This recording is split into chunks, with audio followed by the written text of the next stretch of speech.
ఆయన నీ కట్లు నీ బంధకాలు విప్పి ఉంటే నీవు కూడా ఏం చేయాలా? మత్తయి సువార్త 21వ అధ్యాయము మరి చూడండి ఆ మాట. మత్తయి సువార్త 21వ అధ్యాయము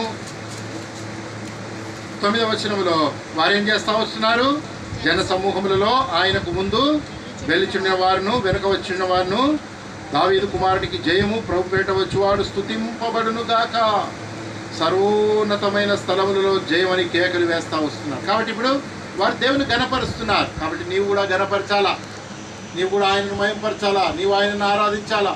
ఒకవేళ నిజంగా నీ కట్లు విప్పబడి ఉంటే, నీ బంధకాల నుండి నీ బంధకములు తెంపబడి ఉంటే, బంధకాల నుంచి విడిపింపబడి ఉంటే నీవు కూడా కేక వేయాలా, నీవు కూడా ఆయన్ను గణపరచాలా.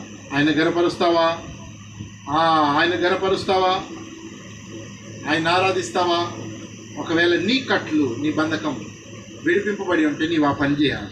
తర్వాత రెండవది, రండి నాతో పాటు లూకా సువార్త 13వ అధ్యాయం 16వ వచనం. లూకా సువార్త 13వ అధ్యాయం 16వ వచనం.